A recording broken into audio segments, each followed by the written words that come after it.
മഴത്തൂര് മുമ്പയുടെ പുതിയ എപ്പിസോഡിലേക്ക് എല്ലാവർക്കും സ്വാഗതം. അങ്ങനെ ബാലചന്ദ്രൻ അലീനയെ തനിച്ചാക്കിയിട്ട് അവിടെ നിന്ന് പോവുകയാണ്. അത് കഴിഞ്ഞ ശേഷം നമ്മുടെ അലീനയ്ക്കുള്ള മുറികളൊക്കെ കാണിച്ചു കൊടുക്കാനായിട്ട് ആൻ്റപ്പനോട് ആവശ്യപ്പെടുകയാണ്. ആ ഒരു സമയത്ത് അലീന ലഗേജുകൾ എടുക്കുന്നത് കണ്ടിട്ട് സ്റ്റാൻലി ആൻ്റപ്പനോട് ചൂടാവുന്നുണ്ട്.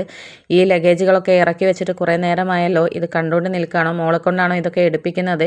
ഇതൊക്കെ മുറിയിൽ കൊണ്ടുവയ്ക്കേണ്ട സമയം കഴിഞ്ഞില്ലേ, നീ എന്ത് നോക്കി നിൽക്കുകയാണ് ആൻ്റപ്പ, അതൊക്കെ എടുത്ത് മുറിയിൽ കൊണ്ടുവയ്ക്കൂ എന്നൊക്കെ പറയുകയാണ്. അപ്പോൾ ആ സമയത്ത് അലീന പറയുന്നുണ്ട്, ഇതൊക്കെ എനിക്ക് എടുക്കാവുന്നതേ ഉള്ളൂ, പിന്നെ ഇതിനേക്കാളും വലിയ ഭാരങ്ങളൊക്കെ ഞാൻ ചുമന്ന് ശീലമുള്ളത് കൊണ്ട് തന്നെ, അങ്ങനെ ഒരു കാലം എനിക്കുണ്ടായത് കൊണ്ട് തന്നെ ഇതൊരു ഭാരമായിട്ട് എനിക്ക് തോന്നില്ല എന്ന് പറയുകയാണ്.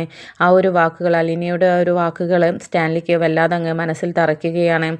അങ്ങനെ പിന്നീട് അലീനയ്ക്കുള്ള മുറികളൊക്കെ കാണിച്ചു കൊടുക്കുകയാണ്. പക്ഷേ അലീന ആ മുറികളൊക്കെ കണ്ടിട്ടാകെ ഞെട്ടിത്തരിച്ച് നിൽക്കുകയാണ്. കാരണം പട്ടുമെത്തയും അതുപോലെ സോഫയും എല്ലാ സൗകര്യങ്ങളുമുള്ള ആ ഒരു മുറി കണ്ടിട്ട് ആകെ ഷോക്കായിട്ടും നിൽക്കുകയാണ്. അത്ഭുതത്തോടു കൂടിയാണ് അലീന നോക്കുന്നത്. അങ്ങനെ ആൻ്റപ്പനോട് പറയുന്നുണ്ട്, എനിക്ക് ഇത്രയും വലിയ മുറിയൊന്നും വേണ്ട, ചെറിയ മുറി മതി, എനിക്ക് കിടക്കാനും അതുപോലെ എൻ്റെ സാധനങ്ങൾ അടുക്കി പെറുക്കി വെക്കാനും ഒരു ചെറിയ അലമാറ, അത്രയും മാത്രം മതി, അല്ലാതെ ഈ വലിയ റൂമൊന്നും എനിക്ക് വേണ്ട എന്ന് പറയുകയാണ്. അപ്പോൾ ഇത് കേട്ടപ്പോൾ ആൻ്റപ്പൻ പറയുന്നുണ്ട്, ഈ ബംഗ്ലാവിലുള്ള ഏറ്റവും ചെറിയ മുറിയാണിത്, ഇതിനേക്കാളും ചെറിയ മുറികൾ ഇനിയില്ല, ഇനിയുള്ളതൊക്കെ വലിയ മുറികളാണ് എന്ന് പറയുകയാണ്.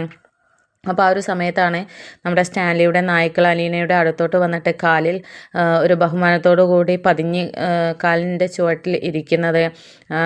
അങ്ങനെ അലീനയ്ക്ക് ആ ഒരു കാഴ്ച കണ്ട് ബഹുമാനത്തോടു കൂടെ നായ്ക്കൾ നിൽക്കുന്നത് കണ്ടപ്പോൾ അത്ഭുതം തോന്നുകയാണ്. അങ്ങനെ നായ്ക്കളുടെ തലയിൽ തലോടുകയൊക്കെ ചെയ്യുന്നുണ്ട്. അപ്പോൾ ഈ കാഴ്ച കണ്ടുകൊണ്ടാണ് സ്റ്റാൻലി അങ്ങോട്ടേക്ക് വരുന്നത്. അപ്പോൾ സ്റ്റാൻലി ആ നായ്ക്കളോട് ഈ മുറിയിൽ കയറി പോകരുത്, ഇവിടുന്ന് പൊക്കോ എന്നൊക്കെ പറഞ്ഞ് ആട്ടിപ്പായിപ്പിക്കുമ്പോൾ അവരവിടെ നിന്ന് പറയുമ്പം ആ നായ്ക്കൾ അനുസരണയോടുകൂടി അത് കേട്ടിട്ട് അവിടെ നിന്ന് പോവുകയാണ്. അപ്പോൾ അത് കണ്ടപ്പോൾ ഒക്കെ അലീനയ്ക്ക് അത്ഭുതം തോന്നുകയാണ്. എന്ത് അനുസരണയുള്ള നായ്ക്കളാണ്, മനുഷ്യന്മാരെ പോലെ തന്നെ പറയുന്നത് അതുപടി കേൾക്കുന്നുണ്ടല്ലോ എന്നൊക്കെ ഇങ്ങനെ ചിന്തിക്കുകയാണ്. അങ്ങനെ പിന്നീട് അലീനയ്ക്കുള്ള ആവശ്യങ്ങളൊക്കെ മനസ്സിലാക്കിയിട്ട് അതൊക്കെ ചെയ്ത് കൊടുക്കാൻ വേണ്ടിയിട്ട് പറയുകയാണ്. ആ മുറിയിൽ ഒരു TV അറേഞ്ച് ചെയ്യണമെന്നും പിന്നെ കോസ്മെറ്റിക്സ് സാധനങ്ങളൊക്കെ എന്തൊക്കെയാണ് വേണ്ടതെന്ന് അലീനയോട് ചോദിച്ചിട്ട് അത് വാങ്ങിച്ചു കൊടുക്കണമെന്നൊക്കെ ആൻ്റപ്പനോട് പറയുകയാണ്. അപ്പോൾ ഇതൊക്കെ കേട്ടപ്പോൾ അലീന പറയുന്നുണ്ട്, എനിക്കൊന്നും വേണ്ട, ആവശ്യത്തിലധികം സാധനങ്ങൾ എൻ്റെ കയ്യിലുണ്ട്, പിന്നെ ഇതൊന്നും ഇല്ലാത്തൊരു കാലം ഉണ്ടായിരുന്നു, അതുകൊണ്ട് തന്നെ എനിക്ക് ആർഭാടങ്ങളോടൊന്നും ഒട്ടും താല്പര്യമില്ല എന്ന് പറയുകയാണ്. അപ്പോൾ ഇതൊക്കെ സ്റ്റാൻലിക്ക് വല്ലാതെ അങ്ങ് കൊള്ളുന്നുണ്ട്. കാരണം എൻ്റെ മകൾ എന്തൊക്കെ പ്രതിസന്ധിയിലൂടെയാണ് കടന്നു പോയത് എന്നുള്ളത് സ്റ്റാൻലി ആ വാക്കുകളിൽ നിന്ന് സ്റ്റാൻലി ആൻ്റപ്പനോട് പറയുന്നുണ്ട്. മോൾക്ക് ഇവിടെയുള്ള പരിസരങ്ങളൊക്കെ വളരെ നല്ല രീതിയിൽ തന്നെ പരിചയപ്പെടുത്തി കൊടുക്കണം. ഈ വീടും പരിസരവും ഇവിടെ എത്ര മുറികളുണ്ട് എന്നുള്ളതും എല്ലാ കാര്യവും മൊത്തത്തിൽ അവൾക്ക് നല്ല രീതിയിൽ പരിചയം ഉള്ളതുപോലെ, സ്വന്തം വീട്ടിൽ നടക്കുന്നത് പോലെ നടക്കാൻ പറ്റുന്ന രീതിയിൽ അവൾക്ക് എല്ലാ മുക്കുമൂലയും പരിചയപ്പെടുത്തി കൊടുക്കണം എന്നൊക്കെ പറഞ്ഞിട്ട് സ്റ്റാൻലി അവിടെ നിന്ന് പോവുകയാണ്. സ്റ്റാൻലി പോകുന്ന സമയത്ത് അലീന പറഞ്ഞ ഓരോ വാക്കുകളും മനസ്സിൽ തറച്ചുകൊണ്ടിരിക്കുകയാണ്. എൻ്റെ മകൾ എത്രമാത്രം അനുഭവിച്ചു, ഇനി അവൾക്ക് സന്തോഷമല്ലാതെ ഈ വീട്ടിൽ ഒന്നും ഉണ്ടാവാൻ പാടില്ല, അവൾ 23 വർഷം അനുഭവിച്ച ത്യാഗങ്ങൾക്കൊക്കെ പകരമായിട്ട് എനിക്കിവിടെ സന്തോഷം മാത്രം നൽകാൻ സാധിക്കണമെന്നൊക്കെ തീരുമാനിച്ചിട്ട് തൻ്റെ ആ ഒരു മദ്യം നിൽക്കുന്ന മദ്യത്തിൻ്റെ ഒക്കെ അറേഞ്ച് ചെയ്തിട്ടുള്ള ആ മുറിയിലോട്ട് പോവുകയാണ്.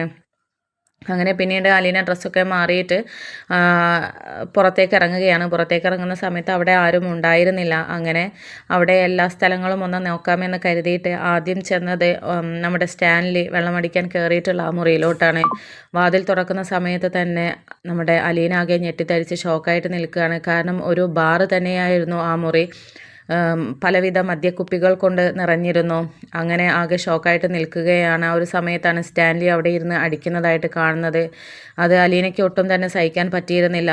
അറപ്പോ വെറുപ്പോ തോന്നുന്ന ഒരു സാഹചര്യമായിരുന്നു. അങ്ങനെ പിന്നെ അലീന ആ മുറിയുടെ വാതിലടച്ചിട്ട് അവിടെ നിന്ന് പോവുകയാണ്. സ്റ്റാൻലി ആണെങ്കിലും അലീനയോട് എന്ത് പറയുമെന്നുള്ള ആ ഒരു അവസ്ഥയിലാണ് നിൽക്കുന്നത്. അവൾ എന്നെ തെറ്റിദ്ധരിച്ചിട്ടുണ്ടാകുമോ എന്നുള്ള ആ ഒരു രീതിക്കാണ് സ്റ്റാൻലി നിൽക്കുന്നത്.